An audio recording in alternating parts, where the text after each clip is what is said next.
All right, Ultimate Hoops Nation. I'm Aaron Wimsett. This is Sonny and Aaron. This is the Good and the Bad and the Ugly, Season 2. Season 2. For Izzy.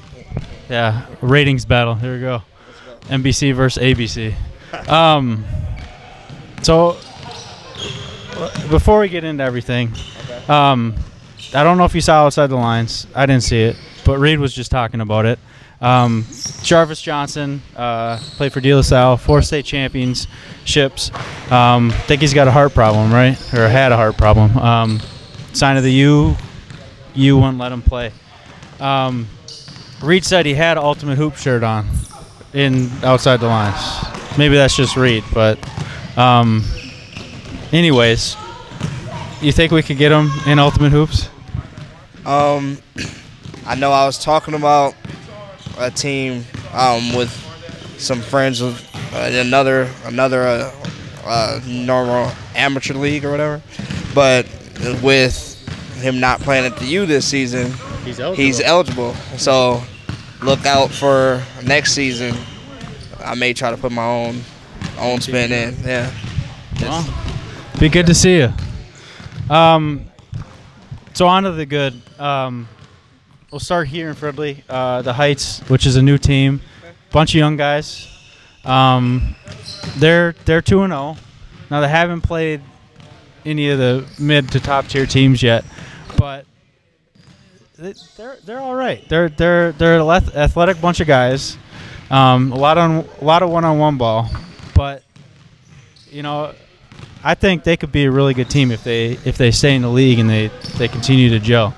Yeah, I mean, do we check IDs on some? Are some of them still in high school? I mean, they need to either get some protein shakes up top before the game, because I could see when they do get to even the 5-5 or anything, it's gonna just be a body matchup.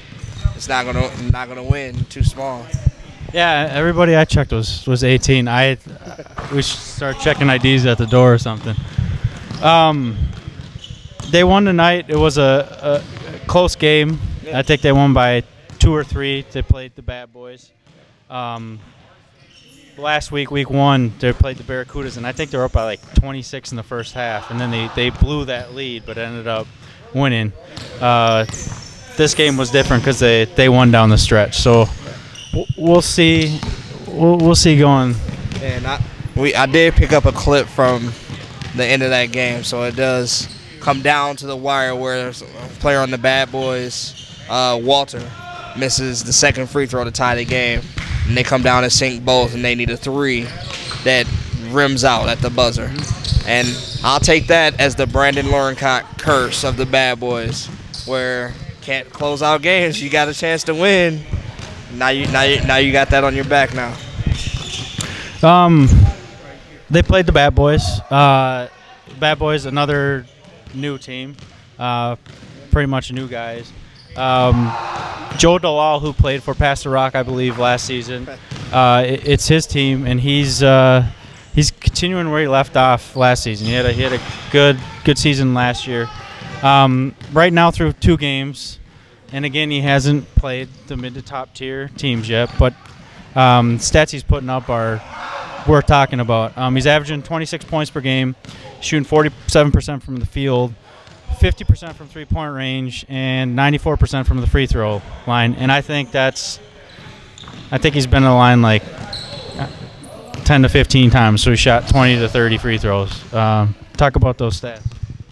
First off, I obviously need to shrink 4 inches and lose about 70 pounds, because I can't get 20 free throws in a season. So, I mean, and they wonder why I shoot 30-foot threes. Like, there's no reason to go to the paint, because it's not going to happen. But the players like Josh Hoyle, the smaller guys get those fouls, and it's clutch, 94%. But we need to see that when it's like down in the stretch and see what he puts up. 5-5 played the Blazers. It came down to a game-winning shot. Chill City hit a probably a little elbow jumper. Not as time expired, because the Blazers had a chance. 0.3 of a second left. Me and Trey Sales sitting on the sideline looking, wondering who's going to take the last shot before the timeout. So then we see Mike dribbling the ball around. We're like, all right, is he going to take it? And he gives it to Casey. And then finally Junius comes and gets it. And we're like, that might be a bad decision. Junius drives to the basket hard but gets stuffed out of bounds. They did the right thing. They called the timeout. I don't know if it's the exact thing that they set up, but I knew Mike was ready to shoot. So shout out to Chill City. He knocked it down. Big shot. 3-10. Bob is 2-0. So, talking about, you mentioned Trey. Trey Sales is back, playing for the Avengers. I know the Avengers, they haven't looked the same the last few seasons just because they're missing Briggs and Derek and a bunch of the core guys. But kind of speak about what Trey brings to that team. Well, right now, Trey's just building confidence, and I'm sad because he came to me and he was trying to be on the Celtics with us, but we ended up 9 deep. And apparently, Greg reached out, was like, "Hey, we need somebody because our team's disappearing." But he brings a defender to a team full of offense, so that definitely helps. It doesn't hurt. Only thing is that his explosion isn't there right now to where he's going to catch stuff off the glass. But when that comes back, it's going to be tough. Yeah, coming back from, I think he blew his whole ACL, everything. Oh, just ACL. But anyways, that's tough. So good to have him back. Let's talk open real quick because there's kind of been no Bulls in St. Louis Park. We got the league in Plymouth starting, 6 teams there. About four new teams, but kind of a bunch of the same guys. But there's a bunch of new guys. St. Louis Park, with the Bulls gone, kind of got shaken up. I don't even know what MMOGM. I think it's make moves or get moved, or make money or get money. I don't know what it is. But anyways, they've been doing all right. But they had Brensley Haywood, and now they got Brensley, they got Luke Settergren who can shoot lights out. They got a solid team. Kind of talk about what Brensley adds to that team. He adds a ball handler, shooter. But the thing is, it's different with the Bulls. Brensley and Paris together, he is a different player. Brensley by himself, commanding the team. It's him. I can see him getting a little frustrated with their style of basketball, or certain players that give up on plays or argue with refs. But he's going to bring a better ball handler, a smarter point guard to MMOG. Yeah, well, if you guys watch this, comment and tell us what your team name means. Abe Froman's back. I think they took two seasons off. But the big addition there is Mike Byrne, who played. I think he played last summer, but I only think he played like 3 games. I think that was the first time I saw him play. But from what I know and what he's kind of a UH legend. Talk about what they played Rip City, I think, last week, and they only lost by 4. So there could have been the first week, Rip City kind of just whatever. But from what Liesel said and Josh, the intern that was there, they look pretty good. What does Mike bring as a player and to the team? Byrne's tough.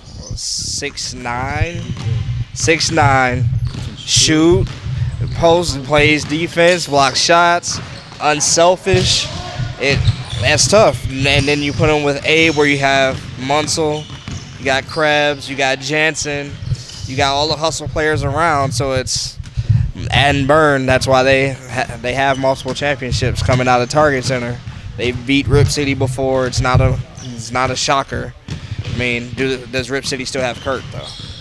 Yeah. Yep. So that it's not enough balls to go around. Sometimes I can imagine, like the Twins argue enough between each other, and then you have another person that's used to putting up 20 shots a game, 30 shots a game. It's tough, and then Femi can't really guard him.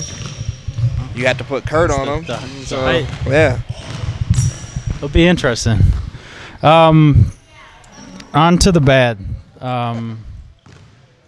Your Celtics. So preseason, when I saw, or you told me that you guys are adding Antoine Lynch and Garland, and I think Hamill, he hasn't played yet, but he's back too. So when I saw that, I'm like, man, they're gonna be, I was thinking undefeated season, undefeated regular season, huge playoff push. You guys are 0-2. What's going on? Chemistry. We don't have the same flow that we used to have in the past. We got Twan coming back in. He hasn't played with the Celtics for 2 years, maybe 3. And that was when I was gone, so I didn't play with Twan on the Celtics. Then Hamill took a few seasons off. He hasn't been back for a year. Kyle's on vacation. Al's back, but Al didn't play much, and it's just rough, like trying to get a rhythm, and especially the first 2 games where you got 6 and 3 players or 4 players playing 44 minutes. It's tough. It's tough to win that. So, Hot Tub was talking to you. He mentioned team basketball. Arsenio thought it was your space, and there's a lot of different things that people think's wrong. Yeah, we're not playing how the Celtics played to win games by 50 in the past. It used to be pass, shot, everything's open. Now we know how each other play, but it's like we've lost the flair of just making sure everybody gets touches, or just even moving it around, knowing it's easy to make passes because we can all pass. It's just that we're like, all right, we'll take this shot. They can get another one next time. It's just the mentality of getting back to how we used to play. So on to the ugly. The Squires, they're 2-0, but their first 2 games they've played 5-on-4, and they've only won by a combined 8 points. They've won by 8, and they've played a total of 8 players. That's bad. And they went off a buzzer beater. Like that's terrible. Yeah, Adam Nelson hits a buzzer beater for them to win, and I think they were down by 1. But they were down at half, 32-18.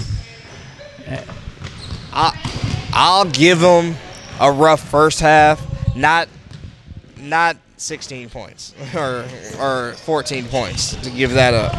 I'll give them a rough half because, of course, Dustin's going to come out with energy. You still got Ferber down low, and you got Jensen. And as a ref, the 5-on-4 games, you kind of lay back, let them play a little bit more physical, which to the Rebels, that's a plus. That's all they need. Oh, you're going to let us play physical, body them up. The Squires are all shooters. And the fact that 3-week break hurt them, and Ben's not there either. So you take away a shooter and everybody out of shape, it's not a good combination. Well, I mean, it's just surprising to me because to give them credit, I think it was 3 seasons ago they beat the Rebels in the Elite 8, full strength, 5-on-5, but and they had Hamill, who I think is back for them too. I just don't know if he's got work or what. But yeah, it's surprising. Do you think they're a better 5-on-5 team than they are 5-on-4? I feel like on the Squires, Ben is the key to their offense. They added Jerry for a ball handler, so that's great. But Ben is able to space the floor a lot more. Kyle is a spot-up shooter where he needs a little bit more time to get his release off. I guess Bo, they added a new guy. Bo, he's a nice mid-range shooter, lefty, deceptive. But you need Ben out there. Ben is that guy where he's going to draw. Even if Ben's having a bad game, he's going to take Dustin or Jansen off your second-best player. So now you have somebody else that can go nuts. But with this lineup that they have, Steve being out of shape, he's came to me last week and was like, yeah, that 3 weeks is going to take me a few. It's like, but Squires should bounce back. It's just been a rough start. If they win another game 5-1-4 next week by less than 10 points, it's a problem. So lastly, you wanted to talk about Brandon Loricott's, I think, his GM abilities, right? Go ahead. Brandon, you've been here since the second season of Fruitly, I believe. May have been the first. Bad Boys 3. Beginning of the. How do you not, like, all your friends left you and started them, Rogue Nation. You were in here with Devin and Lance and Ant, and you can't convince them to come back one season or help you out, or you just settle for whatever. But the thing is, you play hard, you play smart, but he takes people that just are there to jack up shots when he just wants to jack up shots. And I give him credit, they pay $80 and come and play every season, but he's got to do better. He's got to try to make a playoff push. Like, one time, be the 21 seed voted in with 2 votes. Like, just try. It just seems like it's not even trying to get one player to come. Or, like, even if you get a solid 2 people that are be like, all right, I can bring somebody. That's how most teams are formed. You ask one, they're like, well, I'll play if somebody else can play. I mean, you take it, run with it. Any final thoughts? Squires need to get it together. Izzy Reed, we're coming for you on the ratings. On the ratings. UHLife.com. Good, bad, ugly. This Week in Rec is played out. It's like different strokes. Reruns are done. It's done. All right, guys. Well, we'll see you next week.